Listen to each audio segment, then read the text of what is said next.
Okay, friends, I have a good friend, Miss Stephanie Green, over the Promise Perspective, who we were having some discussions, and she took part of our discussions and she made a shirt out of it, and it is fire. You want one? It's a Straight Out of Babylon t-shirt, and she made a hilarious little promo for it.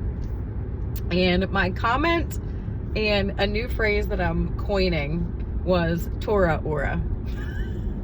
Now hear me out, because you know, every sinner has a future, every saint has a past. Some of us, like, we were a little ratchet before the Ruach got a hold of us. Maybe we spent too much time in the club. Maybe we drank a little too much, you know, all the things.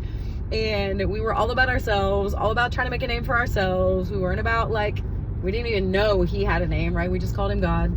And before we woke up to the Psalm 119, 142 truth, a lot of us, many of us, we're in not so good a spot, you know?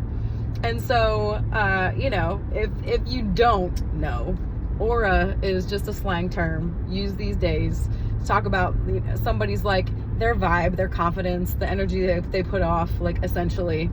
And, you know, so you'll be seeing a lot of comments about people's aura, or who's got more, who's got better, whatever, right? Especially if you follow anything to do with those that are, like, teens to 20s, right? And so, you know, I work with kids of that nature.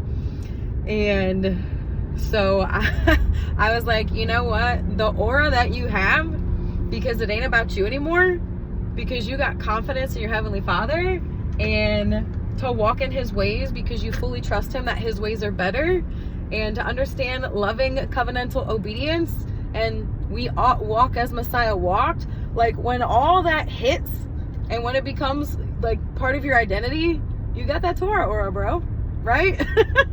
And so this is a new phrase that I have come up with that I feel like really just, back in the day, our aura would have been totally different. It would have been so self-centered. It would have been all about us. It would have been trying to, like, be seen, be validated, in the not healthy kind of a way, right? By how we dressed, how we act, who we associated with, where we went, what we participated in. And now the Father has delivered us out of all of that. He has grown us, He has matured us, and we understand that we're cooked if we're not living for Him, essentially. We're cooked. So that Torah aura is a confidence that comes from above, that is in Him. And if you're not walking in the truth, I'm just gonna tell you, go read Psalm 119 and get you some of that Torah aura.